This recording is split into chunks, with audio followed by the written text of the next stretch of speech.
Post the strong first half move in the overall stock market, we have now been trading sideways. Yes, the S&P 500 has gone net nowhere in a sloppy, choppy manner since Wednesday, July 19th, which for trading nerds was the daily volatility options and future expiration for July. As this was written, the S&P 500 has been flat for 2 months. As the Oak Harvest investment team warned clients and prospects in early summer videos, we were set to enter a sloppy, choppy, sideways market at best, a pullback at worst time frame. Call it a trading range, call it a general consolidation, call it a lull. A good swing stock trader will call it heaven or Goldilocks, buying sell-offs and selling rallies, and a bad trader will call it a nightmare, getting chopped up, selling lows or breakdowns, and buying false breakouts or buying highs. Investors, the fact is, we can back up a little more in time, into mid-June, and we've seen very little appreciation in the S&P 500. On Thursday, June 15th, the cash S&P 500 was at 44.25. Almost exactly 3 months later, the overall S&P 500 sits within 1 to 2% of that level. I must remind investors that this was only 3 days after hedge fund billionaire and market guru to many CNBC viewers, Ray Dalio, having missed almost 20% positively off the October 22 lows, said it was time to buy stocks. Here's the daily chart of the S&P 500 for the last 18 months. The bad news, we expect another 4 weeks to 6 weeks of the same. Sloppy markets with a downtrend bias. The good news, well, that's the title for this week's episode. The summer chop ages, but investors, it's really still too early to be bearish. Before we press onward, please take a moment to click on both the subscribe and notification bells so you'll be alerted when our investment team uploads our latest content. Or better yet, give our Oak Harvest team a call at 877-896-0040. Give our team a call, set up an initial consultation with an Oak Harvest advisor to discuss you and your family's personal financial situation. So investors, we got oversold. Late option expiration Friday, August 18th, just as many bears emerged once again from their caves, preaching a crash is forthcoming, calls for the upteenth time the last few years, or decades if you're Jeremy Grantham or Black Swan guru Nassim Taleb. Of course, just as sentiment had gotten dour, the markets started to bounce just as they historically have, more often than not, in the third-year presidential cycle in late August through mid-September option expiration as this video is being released. While investors should now expect another month of sloppy and potentially downward pressure on the overall markets as third quarter earnings reports are released, fourth quarter in 2024 revenue and earnings outlooks are conservatively lowered by management teams, and many institutional investors close out fiscal year ends harvesting gains and losses at the end of September and end of October, it's likely that one, it's still really too early to get uber bearish on stocks for 2024, and two, the coming 4 to 6 weeks should present themselves as the buying opportunity that many investors have wanted and waited for in front of fourth quarter 2023 and first quarter 2024 rally. Okay, so why do we believe that we are quickly approaching a buying opportunity when so many other strategists are back preaching they can't buy stocks, inflation is rebounding narrative? Because first and foremost, a fourth quarter bounce in inflation has been expected by the markets for months. It's the way base effects pulling down inflation since June of 2022 and now pushing it higher work in the calculation. The markets are already anticipating this event. 5-year real interest rates, which is the premium over inflation investors earn by buying 5-year treasury bonds, has peaked and it's now rolling over. Here's that chart. Let it sink in. The market is saying you will earn roughly 2.15% real return versus inflation over the next 5 years by buying a 5-year treasury note. Of course, you'll have reinvestment risk after 5 years, but that's historically high real return except for the periods into the great financial crisis 15 years ago. Okay, so now I know what you're thinking. Chris, pretty chart. Thanks for the update on real interest rate, but what does it mean to me? Well, first, the bad news. The bad news is that there is no perfect correlation in the stock markets, one that works every hour, every day, every week, or every month, that bats 1,000 all the time.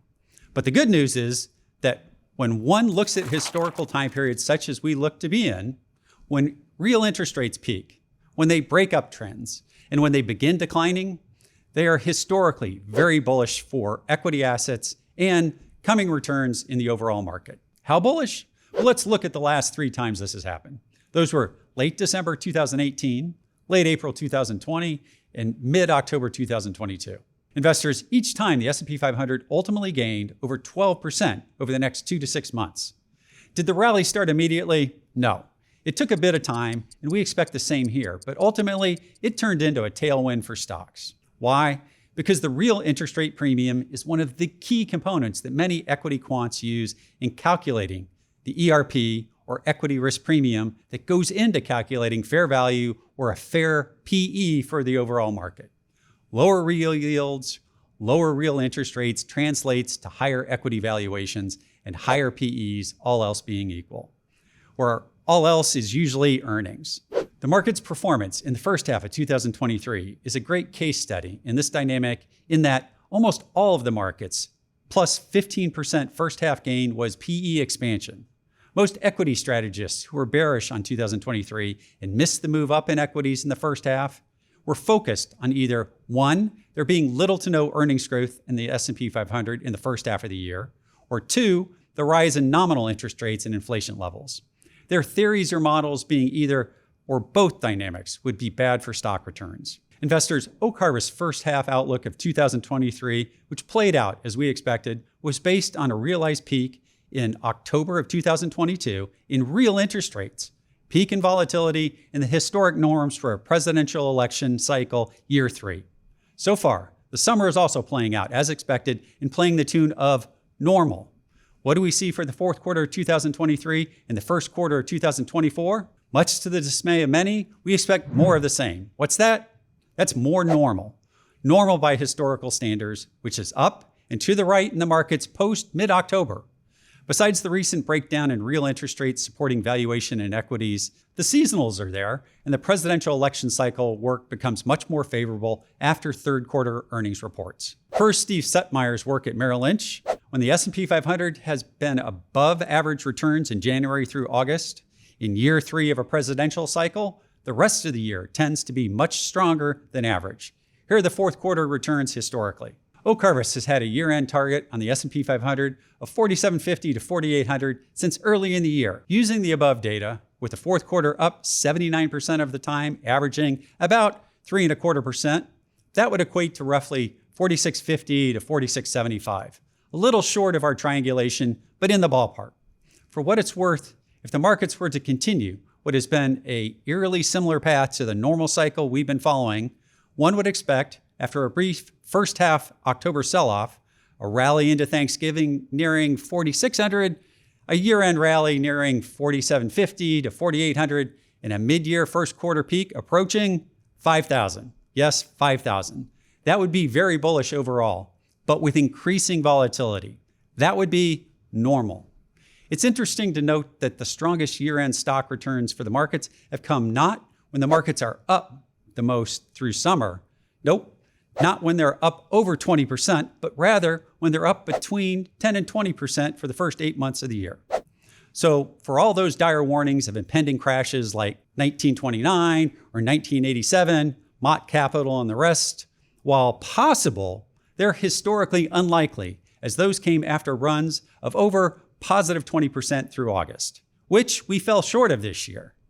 The most recent greater than 20% run through August was 2021. And while 2021 closed strongly and at all-time highs, we know what happened in the first half of 2022. The biggest risk to the economy and the markets in the fourth quarter is that Jerome Powell and the rest of the crew at the Fed are too tight in the fourth quarter on monetary policy. The U.S. consumer doesn't show up for the holidays. The Fed creates a repeat mess in the stock markets and banking system, just as they did in the fourth quarter of 2018, when liquidity evaporated into year-end and Jerome Powell had to reverse course. Well, the same thing happened in the fourth quarter of 2023 that happened into Christmas 2018 because the Fed wants to prove a point. They want to prove that they have it, that it being inflation, under control, even though it already mostly is. Our investment team thinks no. And we expect the fourth quarters of 2023 and the first quarter of 2024 to play out much the same way most third-year presidential cycle years do. A pause, a consolidation in the third and early fourth quarter that refreshes, and a year-end rally and strong initial 2024. At Oak Harvest, we currently manage broadly diversified equity portfolios that balance risk and reward for our clients. We don't concentrate our clients' fund in any one or two sectors seeking to hit a grand slam. We try to hit singles, doubles, and occasionally a homer if someone makes a mistake, and we find a stock at the right price at the right time. For those investors who are less optimistic and less risk-taking, those seeking higher dividend income that grows, those investors willing to forego some potential price appreciation in favor of lower volatility, we have a dividend growth equity model.